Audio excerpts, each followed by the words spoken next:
బొడ్డు మహేష్ని అత్యంత కిరాతకంగా వెంటాడి గొడ్డలితో నరికి చంపినటువంటి ఘటన చోటు చేసుకుంది. ఎల్బీ నగర్ పోలీస్ స్టేషన్లో కుటుంబ సభ్యులు ఫిర్యాదు చేస్తున్నారు. ప్రస్తుతం మహేష్ తల్లి ఉన్నారు, మాట్లాడదామతో. చెప్పండి అమ్మా, మహేష్ చివరిగా ఎప్పుడు మాట్లాడారు? రాత్రి 9 మాట్లాడండి మేడం. ఏమని మాట్లాడారు? అమ్మ నేను రేపు సోమవారం కేసు పెట్టి అది సైన్ పెట్టి వచ్చేస్తా అన్నాడు. సరే కొడుక రా అన్న, సోమవారం ఉంది కొడుక రా, మళ్ళీ వెళ్ళింది మామయ్య వాళ్ళ ఇంటికి పోదామని చెప్తే సరే అమ్మ తిని పండుకోపో అన్న. నేను ఊళ్ళో ఉంటా మేడం. మహేష్ ఎక్కడ ఉంటాడమ్మా? మహేష్ కూడా ఊళ్ళోనే నిన్న మొన్న జైలు ఉండగా నిన్న మొన్న ఊళ్ళోనే ఉన్నాం. మాతో బాలేకుంటే ఊళ్ళోనే ఉన్నాం. కేసు అటు సైన్ పెట్టాలని వస్తుండు. ఏ కేసు మీద జైలుకి వెళ్ళాడు మహేష్? ఏం గొడవలు జరిగాయి? అదే పురుషిగాని మీద చైతన్యపూర్లో కొట్టిండుగా మేడం, అది ఆ జైలుకు పోయిండు. అంటే మహేష్కి ప్రాణహాని ఉంది, ఎవరైనా దాడి చేస్తున్నారు, ఈ విషయాలు ఎప్పుడైనా చెప్పేవాడా? నిన్న చెప్పిండు ఇట్లా పాలవుతుర్రమ్మ, బండ్లు వచ్చినాయి, నాకు ఎంక్వైరీ చేస్తుర్రు అన్నాడు. అంటే సరే కొడుకు ఏదైనా లాయర్ని చెప్పు, లేకుంటే వాళ్ళ పెద్దోళ్ళకి చెప్పు కొడుక, ఇక వద్దు గతం అయిపోయింది, కేసులకు నేను కొట్టేపించుకుందాం కొడుక అని చెప్తే సరే అమ్మ అన్నాడు. నన్ను వాళ్ళు ఎప్పుడైనా చంపేసట్టుందమ్మా అంటే పోలీసు వాళ్ళకన్నా కంప్లైంట్ ఈ కొడుక అన్న. అయితే నీ వేరేటోడు సీన్ గాడంట, వాడు ఫాలో అయిందట. ఏంద్రా నాతోటి ఫాలో అవుతున్నాం అంటే ఎవరికన్నా చెప్పుకో అన్నాడట. ఆ పోలీస్ స్టేషన్లోనే నా కొడుకుని బాగా కొట్టితే ఆ సుల్కు రెడ్డి, విజయభాస్కర్ రెడ్డి, పురుషిగాని బాగా దిడిసిన అట్లా కరిపాయింట్ ఉంటుంది వానికి. వాడు జైలుకి వెళ్ళి ఒత్తుడే ఆల్చే వాడిని ఏ చేయాలని నేను విన్నా మేడం. నేను వాళ్ళ అమ్మ నన్ను తెలియదు, వాడు ఫోన్లో మాట్లాడిండు. పోలీసు వాళ్ళకి ఆల్రెడీ వాళ్ళు నెలనీయక సార్ 3 నెలల దాకా బెయిల్ ఇవ్వద్దని పోలీసు వాళ్ళకి కూడా చెప్పిండు. నిన్న అటాక్ చేసేటువంటి టైంలో అసలు బయటికి ఎందుకు వచ్చాడంటే ఎవరైనా ఫోన్ చేశారంట? ఏం జరిగింది? నేను ఇది తెలియదు మేడం, నాకు అసలే తెలియదు. నేను ఊళ్ళోన్నాగా, ఫోన్ ఎవరు చేసిర్రు ఏమో నాకు తెలియదు. ఇక నేను ఫోన్ చేసి ఇంటనే ఉన్నా అన్నాడు. ఇంటనే ఉండి కొడుక ఎక్కడ పోకని చెప్పిన. ఇలా ఒక్కరోజు కాపాడుకో, సోమవారం ఊరికి వచ్చే కొడుక అని చెప్పిన. సంతకం పెట్టేమంటే రా అన్నమ్మ. ఇంతేలా ఇటు జరిగింది. బొడ్డు మహేష్ గతంలో ఇక్కడే ఉండేవాడా? ఈ కేసులు అవ్వక ముందు ఎందుకు ఊరు వెళ్ళాల్సి వచ్చింది? మా అత్తకు బాగలేదు, ఊరు వెళ్ళినాం. గాంధీలో ఒక 5-6 రోజులు ఉన్నాం. చెయ్యి ఇరిగింది. ఇక మా ఆయన చనిపోయిండు, నేనే చేసేదని ఇద్దరం చేద్దాం కొడుక అంటే ఇంక మా కోడలు కూడా డెలివరీ అయింది. ఇది అయిపోయాక తీసుకొచ్చుకుందామని మాట్లాడుకొని తీసుకొచ్చుకుందామనుకున్నాం. ముసలిదాంత అయిపోయాక. ఎంతమంది అమ్మ మీకు పిల్లలు? ఎంతమంది? ఒక కొడుకు ఒక బిడ్డ. మహేష్ ఏం పని చేస్తుంటాడు? మహేష్ ఏం పని చేసిండు, కారు పాటల దాంట్లో చేసిండు మేడం. కొద్ది రోజులు నిసాల్లో చేసిండు నాగోలు కాడ. ఆ నుంచి మళ్ళీ ఈ ప్లాట్ల దందలలో చేసిండు. ఇక మా ఆయన కరోనా కాంచి వ్యవసాయం అటు ఇటు తిరుక్కుంటూనే ఉన్నాం. ఇక ఎందుకు అంటే వీళ్ళ స్నేహితులకి ఇతనికి అసలుకి ఎందుకు గొడవలు అవుతుండే, ఏంటి కారణం? వాళ్ళది ఎంతో చిన్న గొడవ అంటే మేడం నాకైతే తెలియదు. తట్టనగర్లో కొట్టిండు మా ఊరిని. పెండ్లికి తీసుకుపోయి 5 బీరు దాపించి కొట్టిండు. అప్పుడే చచ్చిపోయేటోడు ఉండే. ఎందుకు కొట్టేవారంటే తప్పేందని చెప్పిండు. ఇక అదే కేసు నడుస్తుంది. ఇప్పుడు మీకు ఎవరి మీద అనుమానం ఉందా ఈ హత్య చేయడానికి? ఉన్నదిగా, పురుషిగాడు, విజయభాస్కర్ రెడ్డి, చుల్కి ఉపేందరు, ఆ పురుషిగాడు, నాగార్జున గాడు, సందీప్ గాడు, రాము గాడు, ప్రభ గాడు, వీళ్ళందరూ చెప్పిన. మహేష్కి పెళ్ళయిందా అమ్మ? అయింది.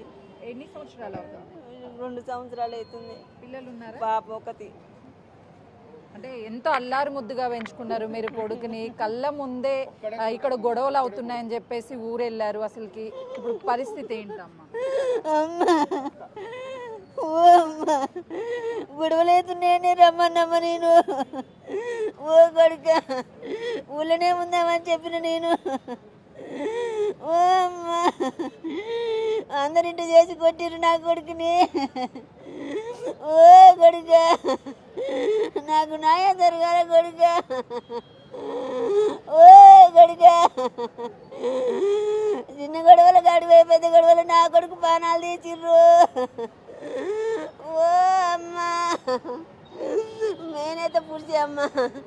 చురుకు మందిరెడ్డి, విజయభాస్కరు మెయిన్ వాళ్ళే మేడం. మీ దండం పెడతా, వాళ్ళు డబ్బులు ఇస్తుంటే వీళ్ళు చేస్తుర్రు. ఎప్పుడు తెలిసింది మీకు మహేష్ని హత్య చేసి చంపారు అని? నైట్ 1ంటికి తెలిసింది మేడం. పోలీస్ వాళ్ళు కాల్ చేసి చెప్పారా? ఇప్పుడు మీ కోడలికి చెప్పారా? చెప్పిన మేడం, చెప్పిన. చిన్నపిల్ల తల్లి ఆడనే ఉంది, రాలేదు. అంటే మహేష్ని చంపేటువంటి వీడియో చూస్తే ప్రతి ఒక్కరూ చలించిపోతున్నారు. అంటే ఎంత పగ ఉన్నా సరే ఒక మనిషిని అత్యంత కిరాతకంగా అలా వెంటాడి చంపేస్తారు. వెంటాడి చంపేసిరా కొడుకులు. ఓ అమ్మా, వాళ్ళందరూ మీకు పరిచయమేనా? మీరు పరిచయమే, అందరిని గుర్తుపడతా. అందరు పరిచయం, నా ఇంట్లో తిన్నోళ్ళే వాళ్ళంతా, అంత ఫ్రెండ్సే వాళ్ళంతా. ఓ కొడుకా, మహేష్ హత్యకి కారణమైనటువంటి వాళ్ళని శిక్షించాలి అని చెప్తున్నారు. వాళ్ళ సిస్టర్ ఉన్నారు, మాట్లాడదాం. చివరిగా మీతో ఎప్పుడు మాట్లాడాడమ్మా? చివరిగా నాతోటి 4 days బ్యాక్ మాట్లాడాను. చెల్లె ఏం చేస్తున్నావు,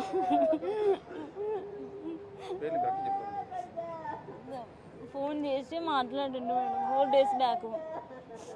అంటే ఎప్పుడన్నా షేర్ చేస్తూ ఉంటాడా, ఇలా గొడవలు అవుతున్నాయి బయట, వీళ్ళతో నాతో ప్రాణహాని ఉంది అని? ఎవరెవరి పేర్లు చెప్పారు? పురుషోత్తం, సందీపు, నాగరాజు, ప్రభ, రాము, వీళ్ళందరూ ఫస్ట్ అయితే పురుషోత్తం ఈయననే పక్క ప్లాన్ తోటి చేయించిండు.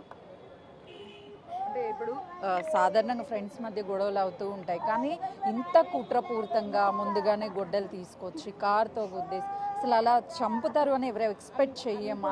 అంత కిరాతకంగా ఎందుకు పగ పెంచుకున్నారు? అదే అర్థం కావట్లేదు మేడం. అంత మంచిగా ఉండే ఫ్రెండ్స్ వాళ్ళిద్దరు, వాడంత దారుణంగా చేస్తాడు అసలు అనుకోలేము. చిన్న చిన్న గొడవలు మామూలుగా దూరం ఎవరంతలో వాళ్ళు ఉంటే అయ్యేపో. అంటే మాట్లాడారా పురుషోత్తం వాళ్ళ కుటుంబ సభ్యులతో కానీ, లేకపోతే వాళ్ళతో ఎవరితో మీరు మాట్లాడే ప్రయత్నం చేశారు? మేడం మాట్లాడలేదు. గొడవ అయిపోయినప్పటి నుంచి మేము ఎవ్వరం వాళ్ళతో మాట్లాడలేదు. ఇప్పుడు పోలీసులు ఏం చెప్తున్నారమ్మా? ఆల్రెడీ కంప్లైంట్ ఇచ్చారు, మీరు ఎఫ్ఐఆర్ చేశారు. అసలు చూస్తున్నాం, వాళ్ళు పట్టుకొని వచ్చి చెప్తాం అని అంటున్నారు. ఇప్పుడు ఎవరిని అదుపులోకి తీసుకోలేదా పోలీసు? లేదు మేడం, మాకేం చెప్తలేరు ఇంకా. సార్ చెప్పండి, అంటే ఎలా ఉండేవాడు మహేష్? అందరితో కలివిడిగా ఉండేటోడు. బీటెక్ సెకండ్ ఇయర్ చేసిండు, మంచి బాలుడు. మా దగ్గర కానీ బస్సులో కానీ శివం కాలనీలో కానీ చాలా మంచిగా ఉంటుండే. ఏదో చిన్న చిన్న గొడవల వల్ల ఇంతవరకు దారుణం తీస్తే మేము ఇప్పుడు కూడా అనుకోలేదు. ఎక్కడ ఉంటారు సార్? భరత్ నగర్. అంటే ఇప్పుడు ఈ అక్యూజ్డ్ పర్సన్స్ ఎవరైతే తనని హతమార్చారో వాళ్ళు కూడా భరత్ నగర్ లోనే ఉంటారని చెప్తున్నారు. భరత్ నగర్లో కాదండి, వాళ్ళు ఎన్టీఆర్ నగర్, మళ్ళీ తట్టెన్నారం, బిఎన్ రెడ్డి, కొత్తపేటకి ఏమో మేడం. ఇక పోలీసులు మాకు ఇంతవరకు ఏం చెప్తలేరు. దాన్ని బట్టి మేము కూడా ఇక చర్య తీసుకోవాలని చూస్తున్నాం మేడం. సార్ అరౌండ్ 11:30 ఆ టైంలో జరిగింది అని చెప్తున్నారు. అక్కడ ఉన్నటువంటి సీసీ కెమెరాస్లో రికార్డ్ అవ్వడం కానీ, లేదు అని అంటే ఆ టైంలో ఎవరైనా ఆపే ప్రయత్నం కానీ చేశారా? లేదు మేడం, నేనైతే పడుకున్నాను. పొద్దుగాల తెలిసింది మాకు ఈ స్టోరీ. పొద్దుగాల తెలిస్తే మేమే షాక్ అవుతున్నాం. అసలు ఏంది, చాలా మంచి పిల్లోడు, చాలా అంటే చాలా మంచి పిల్లోడు. అంటే గతంలో మీ ఏరియాలో ఇలాంటి గొడవలు ఏమన్నా జరిగాయా? అట్లాంటి ఏం లేదు. అంత అసలు మా ఏరియాలో అసలు ఫస్ట్ టైం జరిగింది. చాలా మంచి పిల్లోడు. అసలు బీటెక్ సెకండ్ ఇయర్ అంటే మీరు అర్థం చేసుకోండి, మంచి బాలుడు.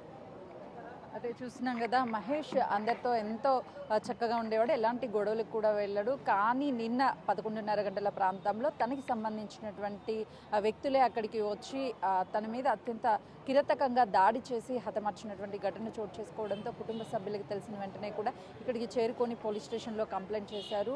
ఎవరైతే గతంలో గొడవలు జరిగాయో మహేష్కి, అదేవిధంగా ఉపేందర్, వీళ్ళ మధ్య గొడవలు జరిగాయో దీన్ని కక్షపూరితంగా మనసులో పెట్టుకొని తనని కిరాతకంగా చంపేశారు అని కుటుంబ సభ్యులు ఆరోపిస్తున్నారు. కెమెరామెన్ శ్రీనుతో సుజాత, ఎల్బీ నగర్.